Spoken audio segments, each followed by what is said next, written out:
درد عصیانم اغثنی یا رسول اللہ. اگر رانی وگر خانی غلامم انت سلطانی، اگر رانی وگر خانی غلامم انت سلطانی، دیگر چیزیں نمی دانم اغثنی یا رسول اللہ. رضایت سائلے بے پر توی سلطان لا تنہر، شاہ بہرے ازی خانم اغثنی یا رسول اللہ. اللہ رب العزت کا بے شمار فضل و احسان ہے کہ اس رب قدیر نے ہمیں اور آپ کو آقا علیہ السلام کی ولادت باسعادت کے مقدس دن میں نبی رحمت صلی اللہ تعالی علیہ وسلم کی بارگاہ میں خراج عقیدت پیش کرنے کے لیے اس بابرکت اور پرنور محفل میں حاضر ہونے کی توفیق رفیق عطا فرمائی. دعا ہے کہ اللہ رب العزت اس محفل خیر کے منتظمین، معاونین، اراکین، شرکاء، حاضرین ہر ایک کی خدمت کو اپنی بارگاہ میں شرف قبولیت عطا فرمائے. بے شمار درود و سلام نازل ہو اس نبی امی صلی اللہ تعالی علیہ وآلہ وسلم کی ذات والا صفات پر جن کی نگاہ رحمت للعالمین نے ہم گنہگاروں کو اپنے دامن کرم میں محفوظ و مامون رکھا، اور جن کی نگاہ لطف و کرم کی عظمتوں کا عالم یہ کہ امام اہل سنت سیدی سرکار اعلیٰ حضرت فرماتے ہیں کہ جس طرف اٹھ گئی دم میں دم آ گیا. یا رسول اللہ، جس طرف اٹھ گئی دم میں دم آ گیا، اس نگاہ عنایت پہ لاکھوں سلام، مصطفیٰ جان رحمت پہ لاکھوں سلام، شمع بزم ہدایت پہ لاکھوں سلام. عرض و معروض سے بیشتر آئیے والہانہ انداز سے جی لگا کر اپنے اور ساری کائنات کے مرکز عقیدت اللہ کے حبیب حضور سرور کونین راحت دارین جناب احمد مجتبی محمد مصطفیٰ صلی اللہ تعالی علیہ وآلہ وسلم کی مقدس بارگاہ میں درود و سلام کی ڈالیاں نچھاور کریں اور پڑھیں اللہم صلی علی سیدنا و شفیعنا و نبینا و مولانا محمد صلو علیہ الصلاۃ والسلام علیک یا رسول اللہ وعلی آلک و اصحابک یا حبیب اللہ. یوں تو بندہ مومن کو حکم یہ ہے کہ جب بھی وقت ملے درود پیش کرے، لیکن سال کے 365 دنوں میں امت مسلمہ سب سے زیادہ جس دن حضور کی بارگاہ میں درود پیش کرتی ہے وہ کوئی اور دن نہیں بلکہ وہی دن ہے جسے ہم یوم میلاد کے نام سے یاد کرتے ہیں، جس دن کو ہم جشن عید میلاد النبی کہتے ہیں، جس دن کو ہم ولادت مصطفیٰ کا یوم کہتے ہیں. غرض یہ کہ درود ایک ایسا عمل ہے کہ جسے ہر روز ہمیں پڑھنا ہے، لیکن جب 12ویں کی صبح اپنی پوری آن بان شان کے ساتھ اپنی رحمتیں بکھیرتے ہوئے ہمارے سروں پر سایہ فگن ہوتی ہے تو یہ 12ویں کا صدقہ ہوتا ہے کہ جو سال بھر نہیں پڑتا 12ویں کے صدقے اس کی زبان پر بھی درود مصطفیٰ جاری ہو جاتا ہے. اور کیوں نہ ہو، اس لیے کہ یہ وہ دن ہے کہ جس دن اللہ نے کائنات عالم میں اپنے سب سے عظیم نعمت ہمیں عطا فرمائی ہے، جس نعمت عظمیٰ کی پانے پر اللہ نے ہمیں خوشیاں منانے کا حکم دیا، جس نعمت عظمیٰ کے دینے پر رب نے اپنے عظیم احسان کو جتلایا. لہٰذا بندہ مومن کو چاہیے کہ اس دن کثرت کے ساتھ درود و سلام پیش کرے، اور درود و سلام پیش کرنے کی بے پناہ برکتیں ہیں. احادیث طیبہ کے اندر آیا کہ نبی رحمت صلی اللہ تعالی علیہ وسلم ارشاد فرماتے ہیں اقرب الناس بی یوم القیامہ اکثرهم علی صلاۃ. قیامت کے دن سب سے زیادہ وہ انسان مجھ سے قریب ہوگا جو دنیاوی زندگی میں مجھ پر زیادہ سے زیادہ درود بھیجتا ہے. اب قیامت ہے کیا؟ ہم لفظ قیامت کو بچپن سے لے کر جوانی تک اور جوانی سے جو بڑھاپے کی دہلیز تک پہنچ چکے وہ بھی سنتے آ رہے ہیں، لیکن کیا ہم نے قیامت کی حقیقت کو سمجھنے کی کوشش کی؟ قیامت کا منظر کیسا ہوگا؟ قیامت کی کیفیت کیسی ہوگی؟ اللہ اکبر! قیامت کی منظر کشی اللہ رب العزت نے قرآن کریم کے اندر مختلف طریقوں سے بیان فرمایا. کہیں ارشاد فرمایا اذا زلزلت الارض زلزالها واخرجت الارض اثقالها، کہیں رب نے ارشاد فرمایا یوم یفر المرء من اخیہ وامہ وابیہ وصاحبتہ وبنیہ لکل امرئ منہم یومئذ شأن یغنیہ، کہیں رب نے ارشاد فرمایا یسأل ایان يوم القيامة فإذا برق البصر وخسف القمر وجمع الشمس والقمر يقول الإنسان يومئذ أين المفر. غرض یہ کہ قرآن کی آیتیں ہمیں قیامت کے منظر کو پیش کرتی ہے، لیکن آج تک ہم نے قیامت کے منظر کو سمجھنے کی کوشش نہیں کی. سیدھے سادے جملوں میں یوں سمجھ لیجئے کہ قیامت کا دن وہ دن ہوگا کہ جس دن تجارتیں ختم ہو جائیں گی، جس دن انسانی رشتے ختم ہو جائیں گے، اور انسانی رشتوں میں سب سے عظیم رشتہ انسان کا اپنے ماں باپ کے ساتھ ہوتا ہے. قیامت کے دن والدین بھی اپنی آنکھیں چراتے ہوئے نظر آئیں گے، بچوں کو دیکھ کر کے ماں باپ بھاگتے ہوئے نظر آئیں گے، اولاد کو دیکھ کر کے والدہ اپنی آنکھیں چراتی ہوئی نظر آئے گی، بیوی کو دیکھ کر شوہر بھاگتا ہوا نظر آئے گا. اس دن کوئی کسی کا پرسان حال نہ ہوگا. لیکن میرے مصطفیٰ فرماتے ہیں کہ قیامت کے دن جب سب رشتے کمزور پڑ جائیں گے، اس دن جو رشتہ تمہارے کام میں آئے گا وہ درود کا رشتہ ہے. لہذا درود جب پڑھے تو بے دلی سے نہیں، درود جب پڑھے تو بے دلی کے ساتھ نہیں، بلکہ جب بھی درود پیش کرے محبت کے ساتھ پیش کرے. یہ درود کی برکتیں ہیں کہ جتنا آپ اخلاص کے ساتھ پڑھیں گے، اللہ آپ کے دل کے اندر اپنے محبوب کی محبت عطا فرمائے. آج سینوں سے عشق رسول کا خاتمہ کیوں ہو چکا ہے؟ ضرور ہم دعویٰ کرتے ہیں کہ ہم عاشق رسول ہیں، لیکن عشق رسول تو وہ جام ہے کہ جب بندہ مومن عشق رسول کے جام کو پی لیتا ہے تو اس کے درد میں کمی نہیں ہوتی، بلکہ جتنا پیتا ہے اس کا درد اتنا ہی بڑھتا چلا جاتا ہے. دنیا کے ہر مرض کو دوا کے ذریعے ختم کیا جا سکتا ہے، لیکن جب کسی شخص کے دل کے اندر مصطفیٰ کے عشق کا درد لگ جاتا ہے تو وہ جتنا عشق مصطفیٰ کے جام کو پیتا ہے اس کے درد میں کمی نہیں ہوتی بلکہ اضافہ ہوتا چلا جاتا ہے. اسی چیز کو تو بریلی کے تاجدار نے کہا تھا، جان ہے عشق مصطفیٰ روز فضو کرے خدا. جان ہماری کیا ہے؟ ہم تو سمجھتے کہ ہماری جان وہ ہے جسے ہم جان کہتے ہیں، لیکن اعلیٰ حضرت سرکار ہمیں بتلاتے ہیں جان تمہاری کیا ہے؟ عشق مصطفیٰ ہے. اب جب عشق مصطفیٰ ہے تو تمہاری جان جتنی مضبوط ہوگی تمہارا ایمان بھی اتنا مضبوط ہوگا. لہٰذا آپ دعا کرتے ہیں کہ جان ہے عشق مصطفیٰ روز فضو کرے خدا، جس کو ہو درد کا مزہ نازے دوا اٹھائے. کبھی کبھار درد میں بھی مزہ آتا ہے. آپ دیکھتے ہوں گے کہ اپنی زندگی میں کچھ ایسے لمحات آتے ہیں کہ آنسو بہانے کو جی لگتا ہے، اور آنسو اگر نہ بہائے تو انسان کی زندگی اجیرن ہو جاتی ہے. کسی گھر میں جنازہ اٹھایا جا رہا ہو، اچانک بیٹے کو خبر ملتی ہے کہ باپ کا انتقال ہو گیا. بسا اوقات وہ غم سے نڈھال ہو جاتا ہے، اس کی زبان خاموش ہو جاتی ہے، اس کی آنکھیں بند ہو جاتی ہے، نہ زبان سے کوئی جملہ نکلتا ہے، نہ آنکھ سے کوئی آنسو بہتا ہے. لیکن ایک لمحہ ایسا بھی آتا ہے کہ جب وہ جنازہ گھر سے اٹھایا جاتا ہے، قبر کی گود میں اتارا جاتا ہے، تو اس بچے کے آنکھوں سے آنسو بہتا ہوا نظر آتا ہے. اس وقت اسے جو درد کا مزہ ملتا ہے نا، اس کی یہ تمنا ہوتی ہے کہ جو میرا وقت گزرے اپنے باپ کے غم میں آنسو بہاتا چلا جاؤں. یہ تو دنیاوی مثال ہے، لیکن قسم خدا کہ اگر عشق اولیاء آپ کے سینے کے اندر ہے، عشق اہل بیت آپ کے سینے کے اندر ہے، عشق صوفیہ اگر آپ کے سینے کے اندر ہے، تو میں آپ سے یہ عرض کرنا چاہتا ہوں کہ ابھی مجھ سے بیشتر آپ ایک منقبت سن رہے تھے کہ جس منقبت کے اندر سلطان الہند عطائے رسول کی عظمتوں کا ذکر ہو رہا تھا. وہ سلطان الہند کہ جن کے بارے میں کسی شاعر نے کہا تھا کہ اگر نہ ہوتا تیرا آستاں غریب نواز، اگر نہ ہوتا تیرا آستاں غریب نواز، غریب کا تھا ٹھکانہ کہاں غریب نواز، اور غمیں جہاں کے ستائے یہاں پر آتے.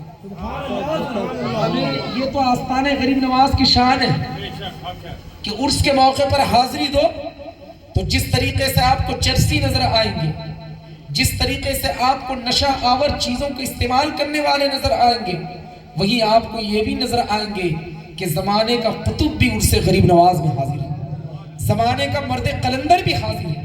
ہم نے خود اپنے مرشد برحق حضور سیدی سرکار تاج الشریعہ کو دیکھا کہ آپ کی زندگی میں مصروفیت کی کوئی کمی نہیں تھی، لیکن جب بھی چھٹی شریف کا وقت آتا تھا سرکار تاج الشریعہ علیہ رحمت الرحمن اس نقاہت کے باوجود بھی، کمزوری کے باوجود بھی آپ کہیں اور نہیں اجمیر معلیٰ میں حاضر ہوتے تھے، اس لیے کہ آستانہ اولیاء ہے کیا، سلطان الہند کا آستانہ ہے کیا۔ اگر آپ کے سینے کے اندر عشق ہوگا نا، پہلی مرتبہ جب آپ حاضری دیں گے، قسم خدا کی آپ کی آنکھوں سے ساون بھادو کی طرح آنسو بہتا ہوا نظر آئے گا، اور اس میں جو آپ کو لذت ملے گی نا، وہی لذت ہے عشق رسول کے جام کا صدقہ۔ اور جب اس کیفیت کے ساتھ زندگی گزاریں گے تو خدا وہ دن بھی دکھلائے گا کہ آپ ہوں گے حرم کعبہ ہوگا، آپ کی آنکھیں ہوں گی دیوار کعبہ نظر آئے گا۔ آپ نے زندگی بھر اللہ اکبر کی صدا لگائی، صبح و شام اللہ اکبر سنتے رہے، لیکن لفظ اللہ اکبر کہنے میں کیا لطف ہے، کیا مزہ ہے، اگر اسے سمجھنا ہے تو کبھی بیت اللہ کی حاضری دیجیے، دیوار کعبہ کو دیکھیے، اور جب لفظ اللہ اکبر کہیں گے تو آپ یقین جانیے کہ یوں محسوس ہوگا کہ ایک بچھڑا ہوا اپنے محبوب کے پاس زمانہ دراز کے بعد آیا ہے۔ یہ جو لذتیں ملتی ہے نا، یہ لذت کائنات میں آپ کو کہیں نہیں ملے گا۔ یہ لذت اگر ملے گی تو اسی عشق، اسی طرح کے محفلوں کے صدقے میں ملا کرے گی۔ یہ میلاد ہے کیا؟ آج تو لوگ اس بحث میں الجھ گئے کہ میلاد جائز ہے کہ ناجائز۔ یہ امت کس راہ پر چل رہی ہے، کس ڈگر پر چل رہی ہے کہ ذکر مصطفیٰ میں آپس میں لڑ رہی ہے۔ حالانکہ عیسائی قوم کو آپ دیکھیں کہ جس عیسیٰ کو رب نے اپنا بندہ بنا کر کے بھیجا، آج کی تاریخ میں پوری عیسائی قوم جناب عیسیٰ ابن مریم کو اللہ کا بیٹا کہتے ہیں، لیکن اس کے باوجود ان کا کوئی اختلاف نہیں۔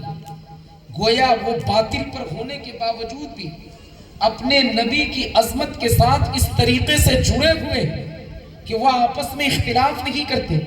ان کے بھی فرقے ہیں، لیکن عقیدت و محبت کی بنیاد پر، اگرچہ ان کا یہ عقیدہ قرآن کے خلاف ہے، ان کا یہ نظریہ قرآن کے خلاف ہے، لیکن آپس میں کوئی اختلاف نہیں ہے۔ لیکن آج امت مسلمہ ہے کہ ایک نبی کا کلمہ پڑھ کر کے جب نبی کے میلاد کا دن آتا ہے تو بحث میں پڑ جاتے ہیں کہ یہ جائز ہے کہ ناجائز۔ خدا کی قسم، ذکر مصطفیٰ تو اتنا عظیم جائز ہے کہ اگر ذکر مصطفیٰ نہ ہوتا تو کائنات کی کوئی چیز ہمیں نظر ہی نہیں آتی، اس لیے کہ مصطفیٰ وہ ہے کہ جن کے صدقے رب نے اپنی ربوبیت کو بھی ظاہر کیا۔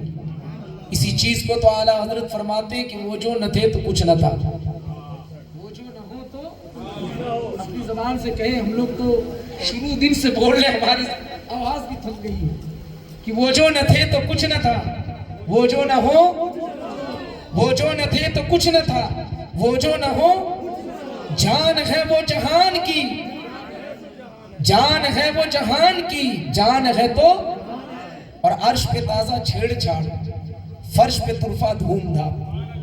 یہ تو حضور کے ذکر کی برکتیں ہیں نا۔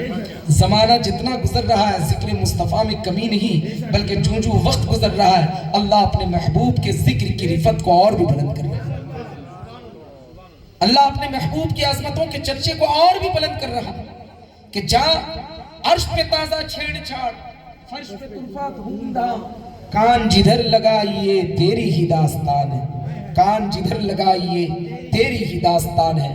حضرات گرامی وقار، نبی محتشم صلی اللہ تعالی علیہ وآلہ وسلم کی بارگاہ میں درود پیش کرنا، شاید اللہ کے رسول فرماتے ہیں کہ درود کی برکت سے قیامت کے دن جب تمام رشتے کمزور ہو جائیں گے، تجارت کام میں نہیں آئے گی، کوئی بے کام میں نہیں آئے گی، اس دن جو کام میں آنے والا ہے وہ درود مصطفیٰ ہے۔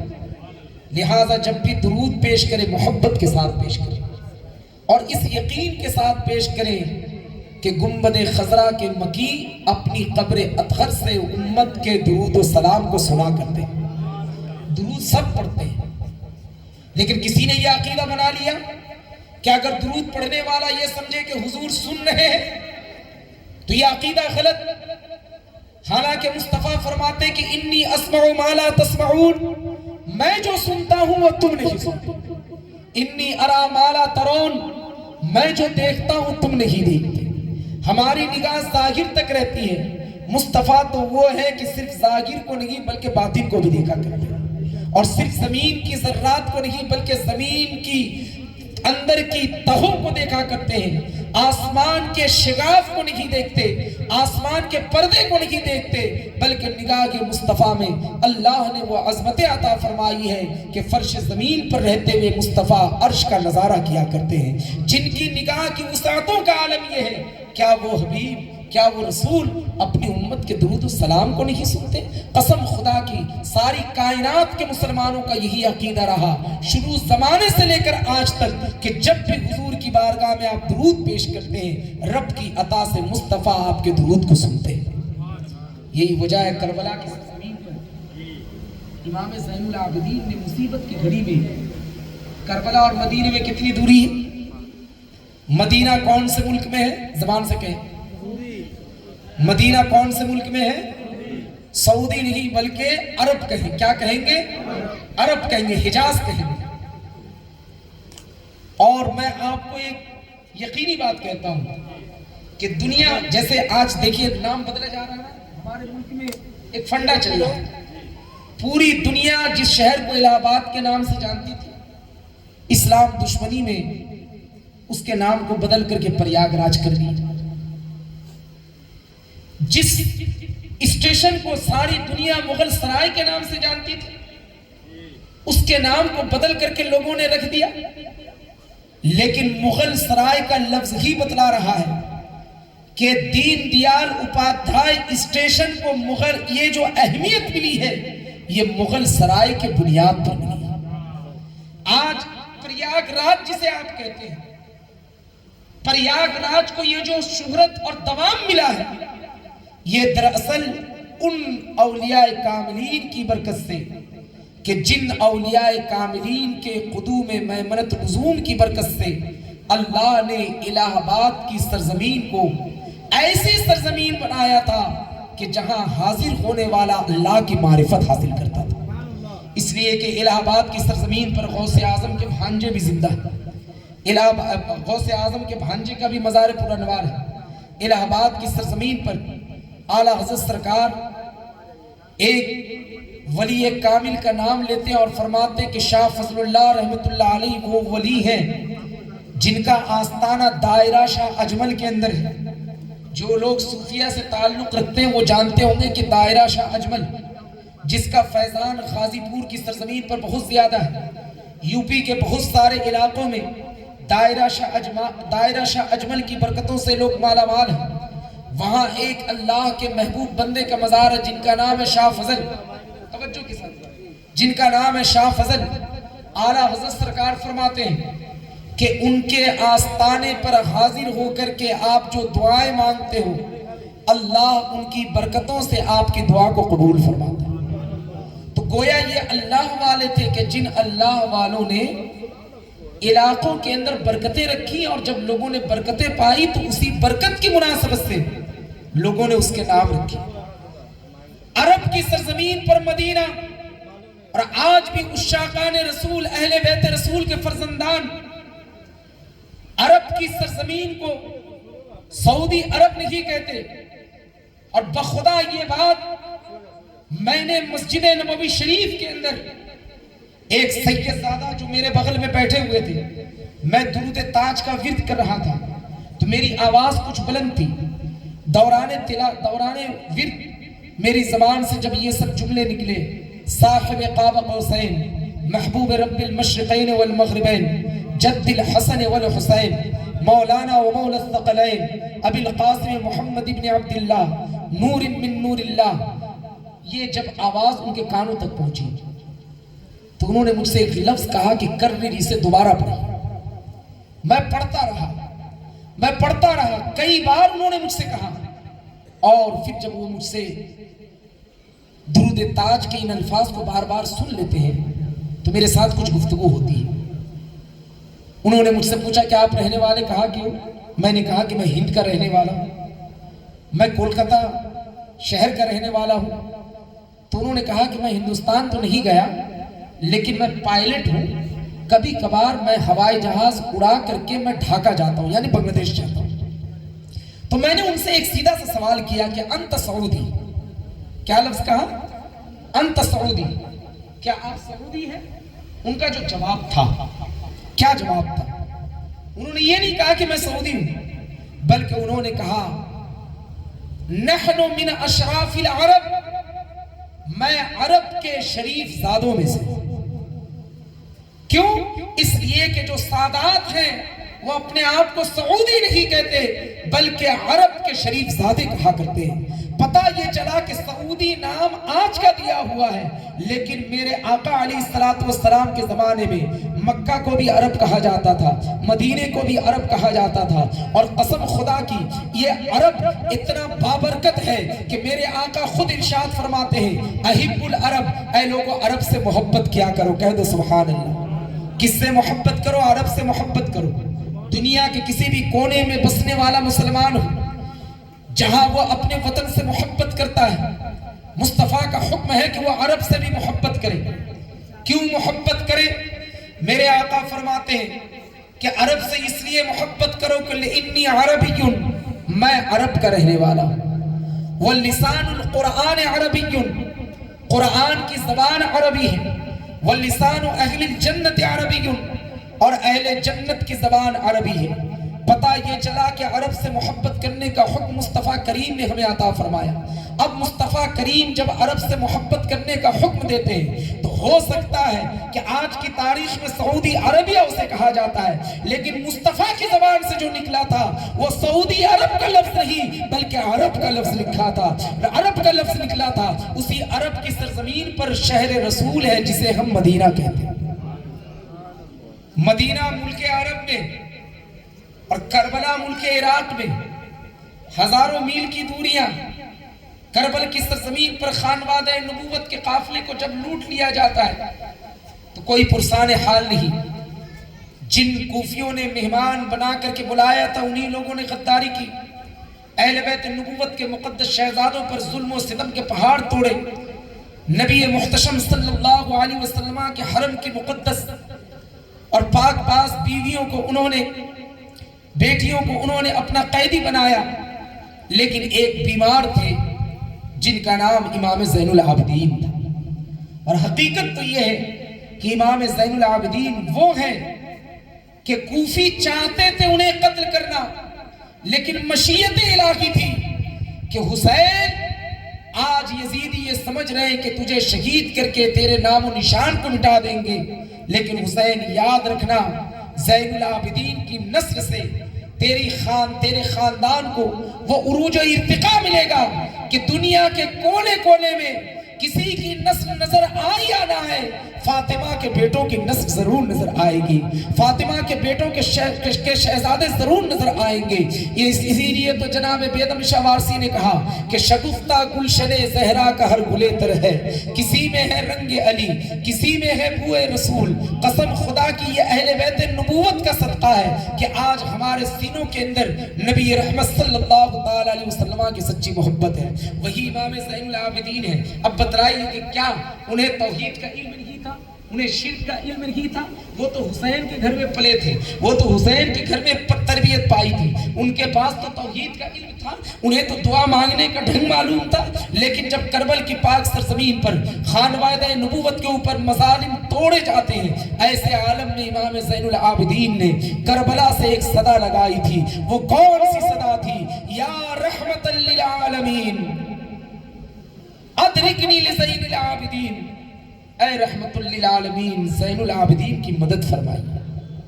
محبوس عید الظالمین فی موکب والمزدحم، آج زین العابدین ظالموں کے ہاتھوں میں گرفتار ہو چکا ہے، آج اس کا کوئی پرسان حال نہیں۔ گویا پتہ یہ چلا کہ مصیبت کی گھڑی میں مصطفیٰ کو یاد کرنا یہ اہل بیت کا طریقہ ہے۔ ہم یزید کے ماننے والے نہیں، حسین اور حسین کے بیٹوں کو ماننے والے۔ انہوں نے ہمیں عقیدہ دیا کہ آپ مصیبت میں جب گرفتار ہو تو اپنے آقا کی بارگاہ میں استغاثہ، اپنے آقا کی بارگاہ میں وسیلہ طلب کرو۔ یقیناً میرے مصطفیٰ کو رب نے یہ طاقتیں عطا فرمائی ہے کہ قسم خدا کی مصطفیٰ جہاں چاہیں جب چاہیں اپنی امت کی فریاد رسی کے لیے حاضر ہو جاتے ہیں، اس لیے کہ اللہ نے اپنے محبوب کی شان عطا فرمائی۔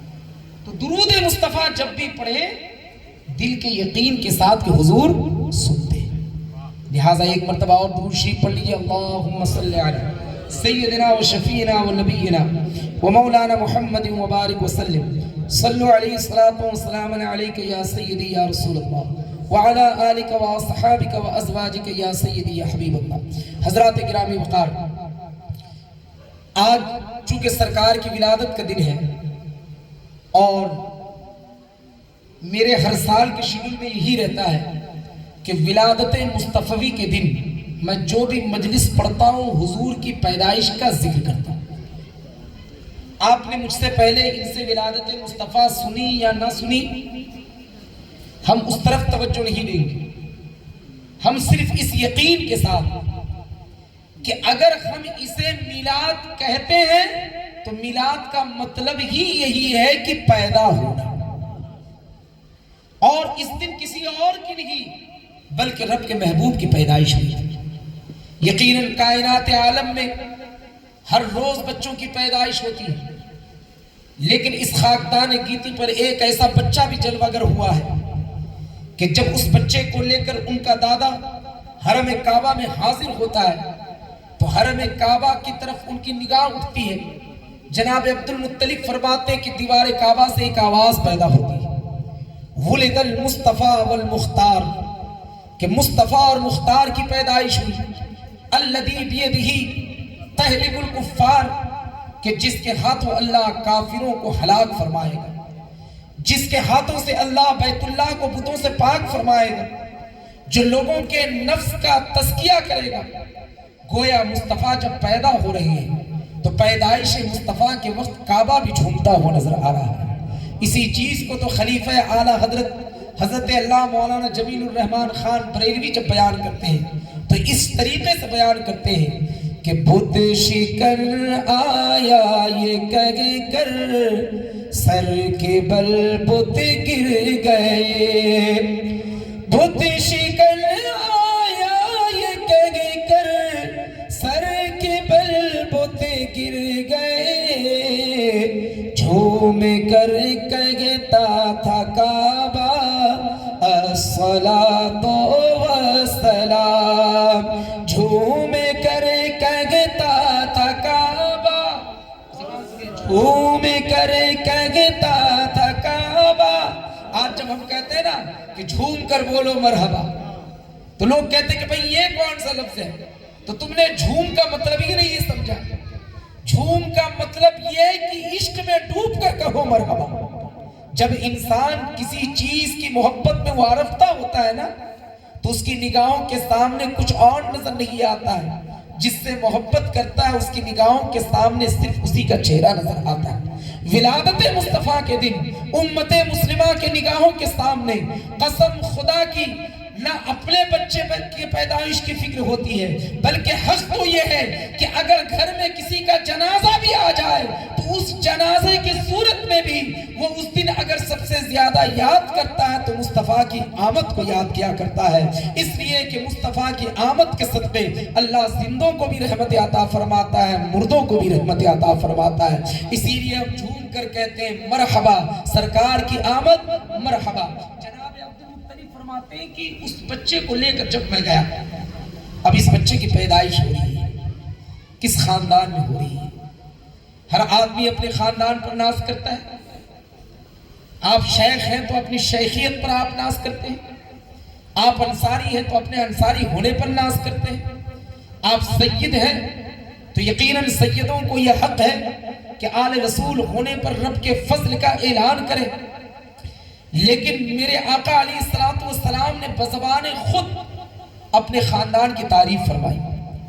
حضور فرماتے ہیں کہ اللہ نے اولاد آدم میں جناب ابراہیم کو منتخب کیا، اور جناب ابراہیم کی نسل میں اللہ نے جناب اسماعیل کو منتخب فرمایا، جناب اسماعیل کی نسل کے اندر اللہ نے قریش کو منتخب فرمایا، قریش کی نسل کے اندر اللہ نے بنو ہاشم کو پسند فرمایا، اور بنو ہاشم کے اندر اللہ نے جناب عبد المطلب کو منتخب فرمایا، اور عبد المطلب کی اولادوں کے اندر اللہ نے مجھ محمد رسول اللہ کو منتخب فرمایا۔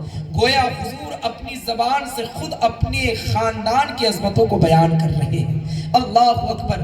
جب اس خاندان قریش کے اندر جناب عبد المطلب کو اللہ رب العزت نے 10 بیٹے دیے، کس زمانے میں دی؟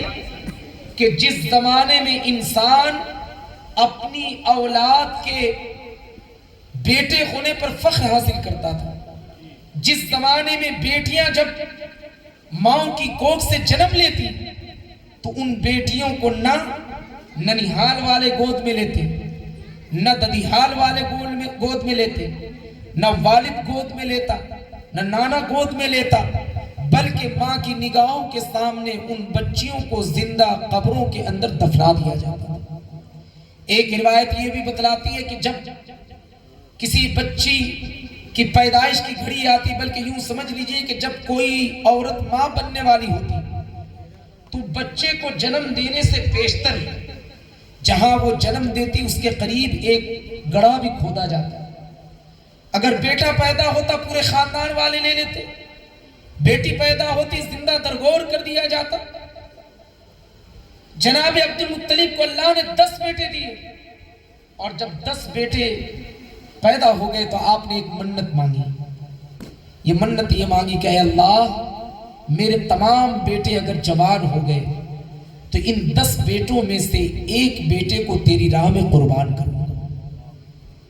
جناب عبد المطلب کے جب 10 بیٹے جوان ہو گئے تو مقام ابراہیم میں جناب ابراہیم، مقام منی میں جناب ابراہیم اپنے ایک بیٹے کو لے کر کے گئے تھے، اور پہلے پوچھا تھا نہیں، ذبح گاہ میں لے جانے کے بعد پوچھا، گھر سے جب لے کر کے چلے تو کہا کہ دعوت پر جانا ہے۔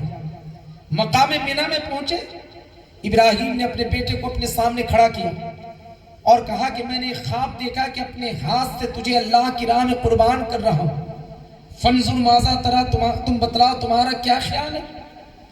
اس سوال کا ہرگز یہ مطلب نہیں تھا کہ اگر اسماعیل راضی ہو گئے تو بخوشی قربان کر دوں گا، راضی نہ ہوئے تو رب کی بارگاہ میں عرض کروں گا کہ مولا میں تو راضی ہوں، میرا بیٹا راضی نہیں، میں تو قربان کرنے کے لیے تیار ہوں، بیٹا قربان ہونے کے لیے تیار نہیں، بلکہ مقصد یہ تھا کہ جس بیٹے کی تربیت ہاجرہ کی گود میں ہوئی، جس بیٹے نے ہاجرہ کا دودھ نوش کیا، جس بیٹے کی انگلیوں کو ابراہیم نے تھاما، جس بیٹے کی انگلیوں کو تھام کر کے ابراہیم نے بیت اللہ کے دیواروں کی تعمیر کی، جس بیٹے کو بچپن سے یہ درس دیا گیا کہ اپنی زندگی کا ہر عمل خدا کی رضا کے لیے کرنا ہے، اگر تمہیں مال دینا پڑے تو مال دے دینا، جان دینا پڑے تو جان دے دینا۔ آج وہ بچہ جوان ہو چکا ہے، اب اس تربیت کو دیکھنا چاہتے تھے، قربان جائیے کہ تربیت کیا تھی۔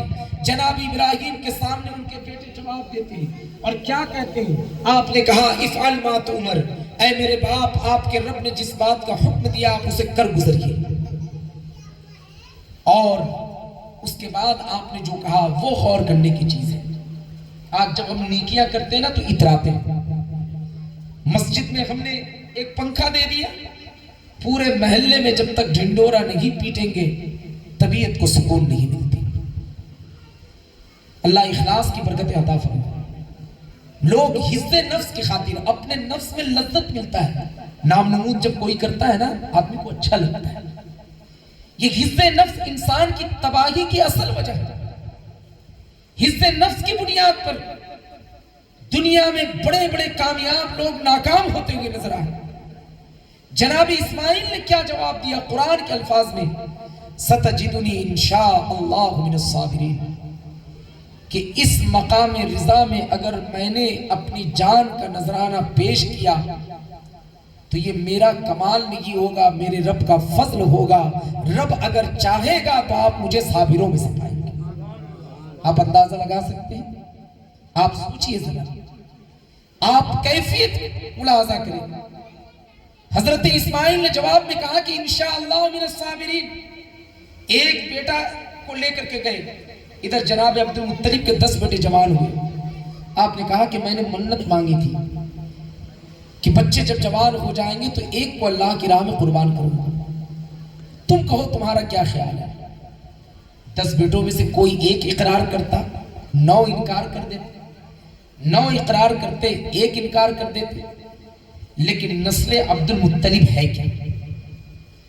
آپ سورہ فیل پڑھتے ہیں، لیکن سورہ فیل کی حقیقت کو جب سمجھیں گے تب آپ کو سمجھ میں آئے گا کہ جناب عبد المطلب کس شخصیت کا نام ہے۔ جناب عبد المطلب کس شان کے مالک ہیں. 10 بیٹوں سے کہا کہ تم میں سے کون قربان ہونے کے لیے تیار ہے؟ ہر ایک نے اپنے سر کو جھکایا اور کہا کہ ہم میں سے ہر شخص راضی ہے.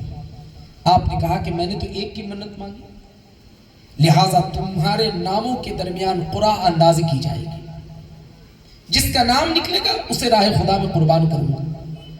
جناب عبد المطلب کے 10 بیٹوں کے نام ڈالے گئے اور حسن اتفاق ان 10 بیٹوں میں جب نام نکلتا ہے تو کسی اور کا نہیں، میرے آقا کے والد ماجد جناب عبداللہ کا نکلتا ہے. جناب عبداللہ تیار ہو گئے. مکہ کی گلیوں میں یہ خبر گونجتی ہے کہ عبد المطلب اپنے ہاتھوں سے اپنے بیٹے عبداللہ کو راہ خدا میں قربان کرنے والا ہے. تمام خاندان والے حاضر ہوتے ہیں اور کہتے ہیں کہ عبد المطلب آپ تو بڑے دانشمند ہیں، آپ کے شعور و آگہی کو شہر مکہ کا ہر فرد سلام پیش کرتا ہے. کیا وجہ ہے کہ اتنے خوبرو بچے کو آپ راہ خدا میں قربان کرنا چاہتے ہیں؟ کیا خدا کو راضی کرنے کے اور طریقے نہیں؟ تو آپ جلال میں آتے ہیں اور جناب سیدنا عبد المطلب رضی اللہ تعالیٰ عنہ ارشاد فرماتے ہیں یہ میرے اور میرے رب کے درمیان کا معاملہ ہے، تمہیں اس میں آنے کی ضرورت نہیں ہے. اللہ اکبر. جب بار بار لوگوں نے اصرار کیا تو آپ نے خود کہا کہ اچھا یہ بتلاؤ کہ کوئی دوسرا طریقہ بھی ہے. تو آپ لوگوں نے کہا کہ فلاں جگہ ایک شخص ہے وہ اس کی ترکیب آپ کے لیے نکال دے گا. چنانچہ اہل علم کے پاس جاتے ہیں اور اہل علم کہتے ہیں کہ آپ کی منت پوری کرنے کی صورت یہ بن سکتی ہے کہ آپ یہ کام کریں کہ اپنے بچے کے عوض میں اللہ کی راہ میں اونٹ کو قربان کر دیں. آپ نے راہ خدا میں اونٹ قربان کیے. جناب عبداللہ کی جان کی حفاظت ہو گئی. آپ جوان ہیں، نکاح کے لیے رشتہ ڈھونڈتے ہیں، لیکن کوئی ایسی دوشیزہ نظر نہیں آتی جو عبداللہ کے نکاح میں آنے کے قابل ہو. ایک طرف جناب عبد المطلب اپنے بیٹے کے لیے بہو کی تلاش میں، دوسری طرف حضور کی والدہ ماجدہ کے والد ماجد جناب آمنہ کے والد ماجد سیدنا وہب رضی اللہ تبارک و تعالی عنہ اپنی شہزادی کی خاطر ایک بہترین داماد کی تلاش میں ہیں. حسن اتفاق کہ آپ نے جنگل کے اندر ایک ایسا منظر دیکھا کہ جناب عبداللہ رضی اللہ تبارک و تعالی عنہ جنگل کے اندر سیر کرنے کے لیے گئے تھے اور یہودی اس طاق میں تھے کہ نبی آخر الزمان کی جو نشانی ہے وہ نشانی عبداللہ کی پیشانی سے ظاہر ہو رہی ہے. آج اگر ہم عبداللہ کو اس دنیا سے ختم کر دیں گے تو نبی آخر الزمان نسل اسماعیلی میں نہیں بلکہ ہماری قوم کے اندر آئے گی. لہٰذا ان تمام ظالموں نے جناب عبداللہ پر حملہ کیا اور وہ چاہتے تھے کہ جناب عبداللہ کی زندگی کا چراغ بجھا دیا جائے. لیکن خدا کی قسم رب نے تو عبداللہ کی پیشانی کے اندر نور مصطفی کو اسی لیے رکھا تھا تاکہ اس نور مصطفی کو عبداللہ کی توسط سے آمنہ کے شکم کے اندر داخل کیا جائے. انہوں نے ظلم کرنے کی کوشش کی لیکن جناب آمنہ کے والد ماجد ارشاد فرماتے ہیں کہ میں نے اپنے ماتھے کی نگاہوں سے دیکھا کہ ادھر ظالم ان پر حملہ آور ہوئے، ادھر خیب سے کچھ لوگ ظاہر ہوئے اور جنہوں نے عبداللہ کو اپنے آغوش میں لے کر ان ظالموں سے عبداللہ کی حفاظت فرمائی. جناب آمنہ رضی اللہ تبارک و تعالی عنہ کے والد ماجد نے جب یہ منظر دیکھا تو اس منظر کو دیکھنے کے بعد آپ نے مکہ والوں سے پوچھا کہ یہ کن کا بیٹا ہے، ان کے والد کون ہیں؟ لوگوں نے کہا کہ سردار قریش عبد المطلب ہے. چنانچہ آپ نے نکاح کا پیغام دیا. جناب آمنہ کے ساتھ جب حضور پاک علیہ السلام کے والد ماجد کا نکاح ہوا تو نکاح کے چند مہینوں کے بعد نبی رحمت صلی اللہ تعالی علیہ وآلہ وسلم کے والد ماجد کا انتقال ہو جاتا ہے اور نکاح کے فوراً بعد ہی نبی محتشم صلی اللہ تعالی علیہ وسلم کا نور جناب عبداللہ کی پیشانی سے منتقل ہو کر جناب آمنہ کے شکم اطہر میں آ جاتا ہے. نعرہ تکبیر، نعرہ رسالت. اللہ کی پیشانی سے جب وہ نور مصطفیٰ جناب آمنہ کے شکم اطہر میں آیا تو جناب آمنہ خود ارشاد فرماتی ہے کہ دنیا کی دیگر عورتیں جب حمل سے ہوتی ہیں تو حمل کی کچھ نشانیاں ظاہر ہوتی ہیں، ان کا وزن بڑھتا ہے، ان کے جسم کے اندر نقاہت ہوتی ہے، کمزوری ہوتی ہے، ان کا چلنا دشوار ہوتا ہے، ان کا بیٹھنا دشوار ہوتا ہے، لیکن جناب آمنہ فرماتی ہے کہ مجھے 6 مہینے تک پتہ بھی نہیں چلا کہ میرے پیٹ کے اندر میرا بچہ بن رہا ہے۔ جناب آمنہ فرماتی ہیں کہ جس شب حضور کا نور میرے شکم اطہر میں آیا تو میں نے خواب دیکھا کہ ایک نورانی چہرے والے بزرگ تشریف لاتے ہیں اور مجھ سے فرماتے ہیں کہ آمنہ مبارک ہو، تیرے شکم میں وہ نبی تشریف لا چکا ہے جس کے سر پر اللہ دنیا کی امامت کا تاج زرری عطا فرمائے گا۔ جناب آمنہ فرماتی ہے کہ میں یکے بعد دیگرے 9 مہینے تک مسلسل خواب دیکھتی رہی، اور اس خواب کی کیفیت روضۃ النعیم فی ذکر النعیم، روضۃ النعیم فی ذکر الحبیب علیہ السلام کے اندر اس طریقے سے بیان کیا گیا کہ جناب آمنہ فرماتی ہے کہ جب میرے شکم اطہر میں محمد رسول اللہ کا نور آیا اور وہ پہلا مہینہ جو تھا وہ رجب کا تھا، میں خواب دیکھتی ہوں کہ ایک نورانی چہرے والے بزرگ میرے خواب میں تشریف لاتے ہیں۔ میں نے آج سے پہلے کبھی بھی انہیں نہیں دیکھا تھا۔ میں نے جب انہیں دیکھا میں نے پوچھا کہ آپ ہیں کون؟ تو انہوں نے جواباً کہا کہ اے آمنہ میں ابو البشر جناب آدم علیہ السلام ہوں۔ جناب آمنہ عرض کرتے ہیں کہ بابا جان آنے کی وجہ کیا ہے؟ تو جناب آمنہ سے آپ نے ارشاد فرمایا کہ آمنہ میں تجھے اس بات کی بشارت دینے آیا ہوں، اس بات کی مبارکباد دینے آیا ہوں کہ تیرے شکم میں وہ رسول جلوہ گر ہو چکا ہے جس کے سر پر دنیا کی امامت کا تاج زرری رکھا جائے گا۔ جناب آمنہ فرماتی ہے کہ میں نے اسی طریقے سے دوسرے مہینے میں بھی خواب دیکھا۔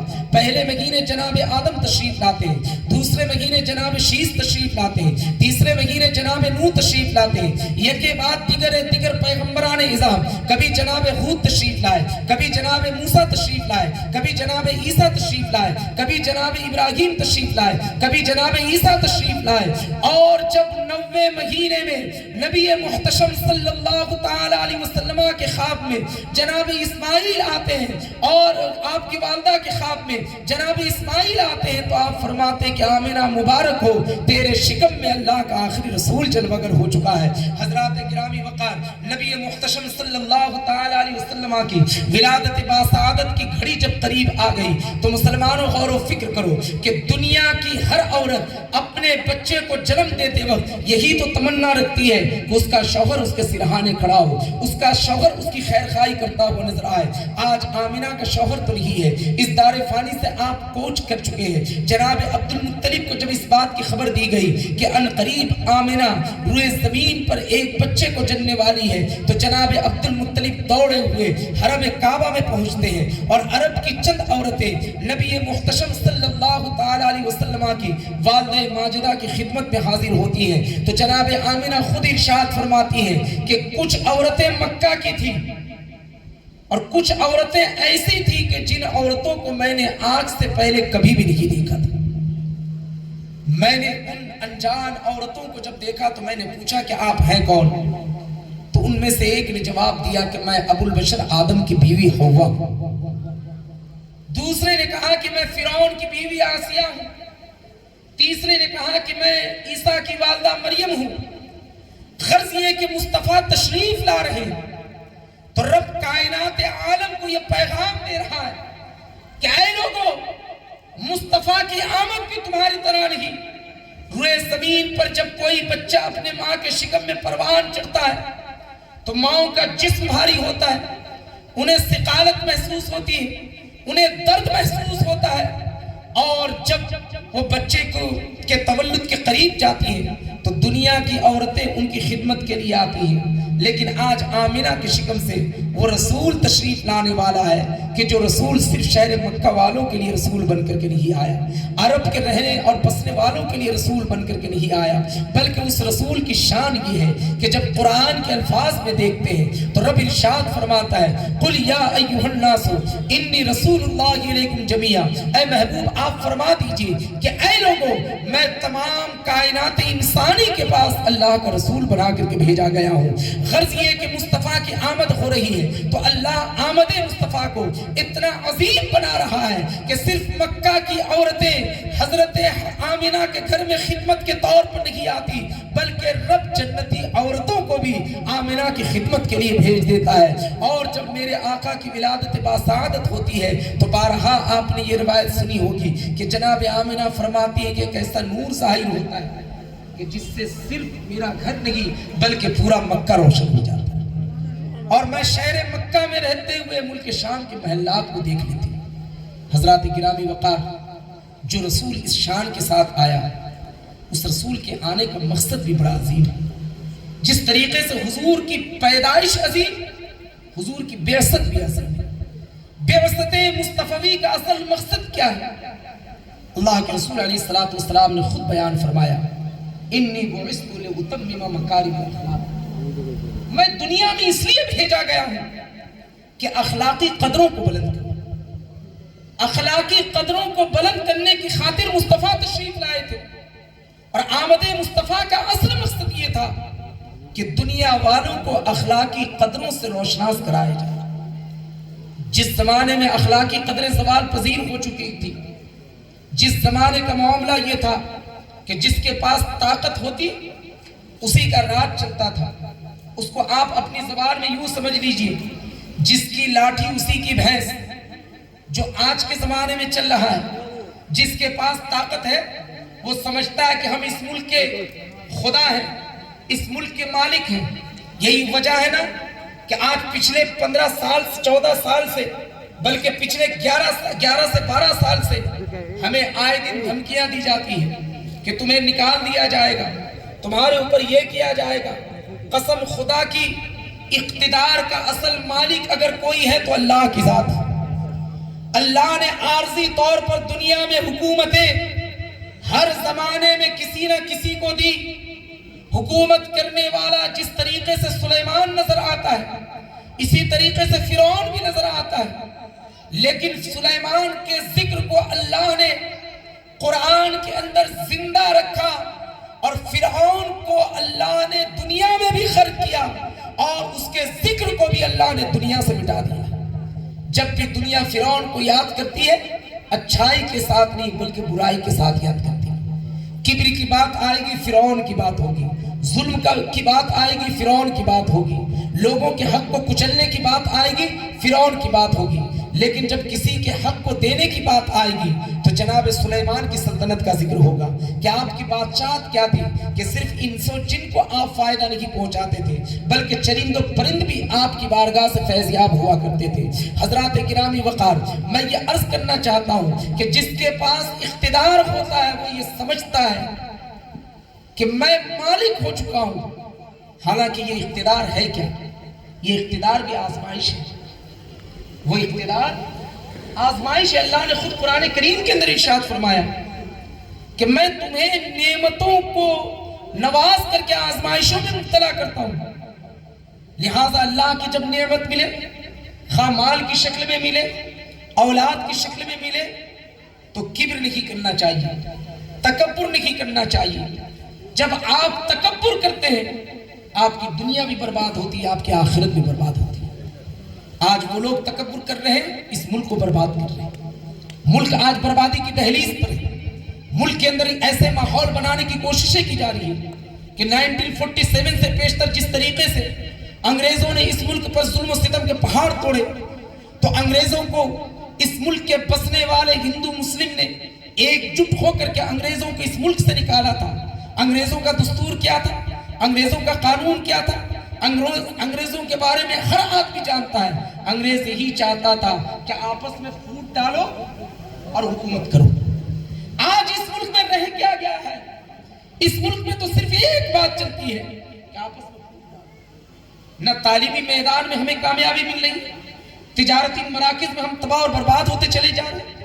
حالانکہ حقیقت یہ ہے کہ پوری دنیا کے اندر اگر آپ صحیح لوگوں کی فہرست تیار کریں گے تو آج کی تاریخ میں آئی ٹی کی زمین پر، آئی ٹی کے شعبے میں، یا یہ کہ ڈاکٹری کے شعبے میں دنیا کے بڑے بڑے ذہین لوگ اگر ہیں تو کسی اور ملک کے نہیں بلکہ اسی ملک ہندوستان کے رہنے اور بسنے والے لوگ۔ جس ملک میں ابوالکلام جیسا پڑھا لکھا آدمی پیدا ہو، اس ملک کے اندر اگر تڑی پار لوگ اس ملک کے اندر حکومت کریں گے تو یہ ملک کیا ہوگا؟ یہ آپ دیکھیں نا، انگریز تو کم از کم اچھے تھے، یا آپ کی کالونیاں یہاں بسی ہوئی ان کے ملازم تھے. انہوں نے کیا کیا؟ جو جہاں رہنے والے تھے مسلم آبادی تھی انہوں نے مسجد بنا دی، غیر مسلم آبادی تھی اگر عیسائی تھے تو انہوں نے گرجا گھر بنا دیا، ہندو تھے مندر بنا دیا. وہ اس ملک کے اصلی باشندے نہیں تھے، اس کے باوجود بھی انہوں نے جب تک حکومت کی کم از کم اس طریقے سے آپسی طور پر اتحاد بنائے رکھنے کی کوششیں کی. آج اس ملک کے بسنے والے لوگ آپس میں نفرت کی آگ کو پھیلا رہے ہیں. میرے آقا علیہ الصلوۃ والسلام اس خاکدان گیتی پر ساری کائنات انسانی کی ہدایت و رہنمائی کے لیے آئے تھے.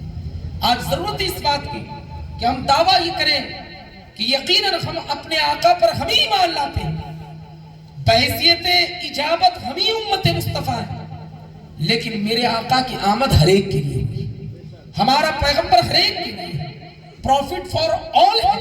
یعنی میرے آقا کی آمد کا مقصد ساری دنیا انسانیت کو خدا کے راستے پر چلا کر کے خدا تک پہنچانا تھا. اور اسی مشن ہی کو تو لے کر کے ہمارے صوفیہ ہیں، اسی مشن ہی کو تو لے کر کے ہمارے علماء ہیں، اسی مشن ہی کو تو لے کر کے ہمارے اکابرین آئے. لہٰذا حضور کی بعثت کا جو اصل مقصد ہے اسے اپنی نگاہوں کے سامنے رکھیں.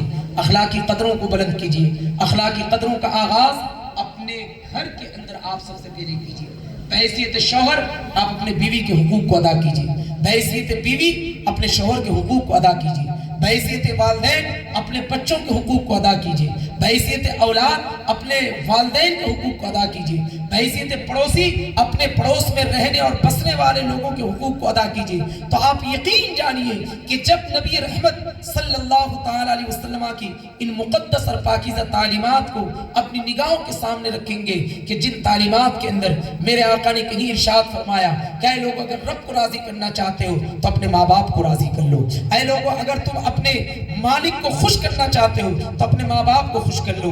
اور دنیا کی عورتوں کو میرے آقا نے یہ پیغام دیا کہ اگر تم اپنے رب کو راضی کرنا چاہتے ہو تو اپنے شوہر کو راضی کر لو. اور اسی طریقے سے میرے آقا نے یہ ارشاد فرمایا کہ اگر تمہارے اوپر سب سے زیادہ حق کسی کا ہے تو تمہارے گھر والوں کا. آج ہم ساری دنیا کو سلام کرتے ہیں، گھر والوں کو سلام نہیں کرتے. شوہر گھر میں آتا ہے واپس رات کو کام سے تو پورے محلے میں جس جس سے ملاقات ہوتی ہے سلام کرتا ہوا جاتا ہے. کبھی پریشان ہوتا ہے تو امام صاحب سے مل کر کے سلام کر کے جاتا ہے. کوئی اچھی چیز مل جاتی ہے بطور تحفہ امام صاحب سے سلام مصافحہ کر کے دے کر کے جاتا ہے.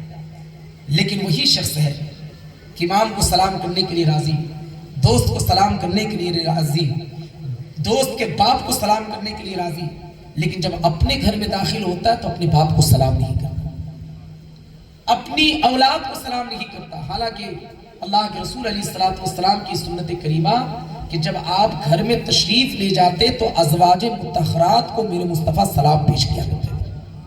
اور صرف ازواج مطہرات نہیں بلکہ مدینے کی گلیوں سے چلتے تھے، بچے نظر آتے تو ان بچوں کو بھی سلام کیا کرتے تھے. آج بچوں کو سلام تو ہم علماء بھی پہل نہیں کرتے، جو حقیقت ہے. میں اپنے گھر میں کہتا ہوں ہمیں چاہیے کہ ہم اپنے اچھا ایک نفسیاتی چیز ہے. حضور نے صرف تعلیم نہیں دی، حضور نے نفسیاتی بیماریوں کا علاج پیش کیا. یہ جو بچوں کو سلام کرنا کیا ہے؟ آپ جب کسی کو سلام پیش کرتے ہیں تو اس کا ایک مطلب یہ بھی ہے کہ آپ نے اس کے لیے دعائے رحمت کی، اور ایک مطلب یہ بھی ہے کہ آپ نے اسے عزت دی، آپ نے اس کی اہمیت کو مانا. اب آپ کے سامنے سے ایک بچہ گزر رہا ہے، آپ علاقے کے ذی شعور آدمی ہیں، آپ نے کسی بچے کو سلام کیا تو بڑا خوش ہوتا ہے کہ فلاں سیٹھ صاحب ہمیں سلام کر رہے تھے، فلاں مولانا ہمیں سلام کر رہے تھے، فلاں امام صاحب سلام کر رہے تھے. حالانکہ امام کو سلام میں سبقت کرنے کے لیے آپ خود تیار رہتے امام سے پیشتر، لیکن جب امام کسی کو سلام میں سبقت کر جاتا ہے تو وہ بڑا خوش ہوتا ہے. تو یہ جو بچے ہوتے ہیں نا نفسیاتی طور پر، اچھا بچے ذہین کیسے بنتے ہیں؟ آج کل آپ یوٹیوب میں دیکھیں گے بچے کن اسپیچز کو سنتے ہیں جو موٹیویشنل ہوتے ہیں. موٹیویشنل کیا ہے؟ ایک بچہ تو اسکول جا رہا ہے، پڑھائی لکھائی کر رہا ہے، کلاسز کر رہا ہے، لیکن اس کے باوجود بھی اسکولوں کے اندر، بڑے بڑے اسکولوں کے اندر لوگوں کو بلایا جاتا ہے جن کی گفتگو کے اندر تاثیر ہوتی ہے. وہ آتے ہیں اور موٹیویشن پیدا کرتے ہیں، جذبات کو بیدار کرتے ہیں۔ کیوں؟ اس لیے کہ بچوں کے جذبات جب بیدار ہوتے ہیں تو آپ یقین جانیے کہ ان کے اندر جہد مسلسل کی خواہش پیدا ہوتی ہے۔ اور جہد مسلسل کیا ہے؟ ایک بچہ ذہن سے کمزور ہے لیکن روزانہ محنت کرتا ہے، وہ بچہ کامیاب ہے۔ اس کی اگر زندہ مثال آپ کو سمجھنا ہے تو میں آپ کو سمجھاؤں۔ کرکٹ سے تھوڑی سی دلچسپی ہوگی آپ کو۔ 19 کے دور میں ہندوستان میں 2 کھلاڑی آئے، ایک سچن تندولکر اور ایک ونود کامبلی۔ میں یہ مثال اس لیے پیش کر رہا ہوں تاکہ ہمارا نوجوان طبقہ ان باتوں کو سمجھے۔ جو کرکٹ کی سوچ بوجھ رکھتے ہیں ان کا یہ کہنا ہے کہ ٹیکنیکلی اعتبار سے، یعنی ہاتھوں میں شاٹ مارنے کی جو صلاحیت کامبلی کے اندر تھی وہ سچن کے اندر نہیں تھی۔ لیکن جب انسان کو عروج ملتا ہے، آپ کہیں کہ میں آج یہ بات کیوں کہہ رہا ہوں؟ انسان کے پاس جب دولت کی فراوانی ہوتی ہے نا تو دوستوں کی کمی نہیں ہوتی۔ مصیبت کے وقت آپ اپنے دوست کو یاد کریں، تب آپ کو پتا چلے گا کہ حقیقی دوست کون ہے اور حقیقی دشمن کون ہے۔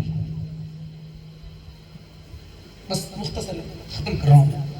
حضرات گرامی، ونود کامبلی کے اندر ٹیکنیکلی کوئی کمی نہیں تھی لیکن نشہ کا عادی بنا۔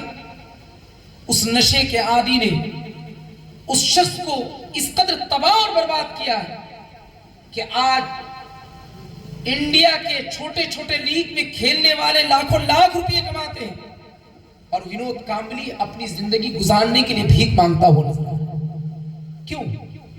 اس لیے کہ اس کو موٹیویشن نہیں ملا تھا، اس نے جہد مسلسل نہیں کی تھی۔ لیکن اس کے ٹیکنیک کے اعتبار سے کمزور رہنے والا سچن جب موٹیویشن پاتا ہے، اس کو جذبات ملتے ہیں، پہلا شاٹ جب کھیلتا ہے دنیا کے بڑے بڑے کرکٹر اس کی تعریف کرتے ہیں، ان باتوں کو اپنی نگاہوں کے سامنے رکھتا ہے، اس کے جذبات بیدار ہوتے ہیں، وہ ترقی کی ان منزلوں کو طے کرتا ہے کہ جن منزلوں پر فائز ہونے کی خاطر آج دنیا کا ہر کرکٹر اپنی زندگی کی صبح و شام کو گزارتا ہے۔ لیکن سچن تندولکر نے اپنے بچپن سے لے کر جوانی تک اور جوانی سے لے کر کے اب تک اس شخص نے کبھی بھی اپنے آپ کو نشہ کے قریب نہیں کیا۔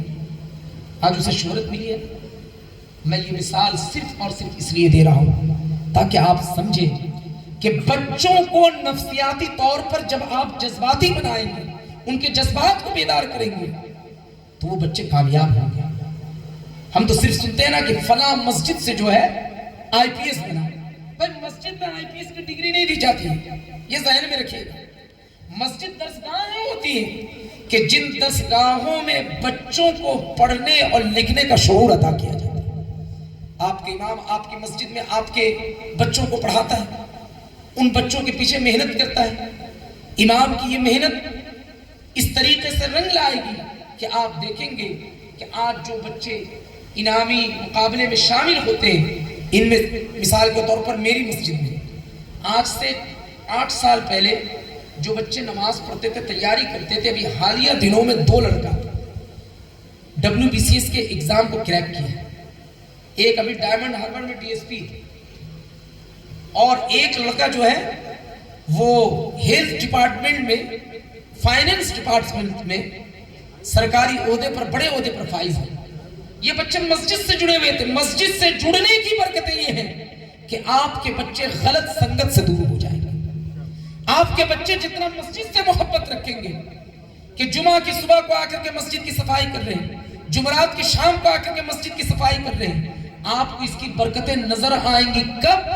جب آپ کے بچے بڑے ہوں گے تو آپ کو سمجھ میں آئے گا کہ فلاں کا لڑکا تو نشے کے اڈے میں جا کر کے جوانی برباد کر چکا ہے، میرا بیٹا ہو سکتا بہت زیادہ نہیں کماتا لیکن دنیا والے جب دیکھتے ہیں تو یہ کہتے ہیں کہ بھائی تجھے مبارک ہو کہ تیرے گھر میں ایک ایسا نیک لڑکا ہے کہ جس کو دیکھ کر کے میری بھی طبیعت خوش ہو جاتی ہے۔ لہٰذا اپنی اولاد کی تربیت کیجئے، حضور کی تعلیمات پر عمل کیجئے اور حضور کے آنے کے مقصد کو سمجھیے اور حضور کے بعثت بعثت کے مقصد کو نگاہ کے سامنے رکھتے ہوئے اپنی زندگی کی صبح و شام اس طریقے سے گزاریے جس طریقے سے اقبال نے کہا تھا کہ کی محمد سے وفا تو نے تو ہم تیرے ہیں، یہ جہاں چیز ہے کیا لوح و قلم تیرے ہیں، اور ہمیں کرنی ہے شہنشاہ کے بطحا کی رضا جوئی، وہ اپنے ہو گئے تو رحمت پروردگار اپنی۔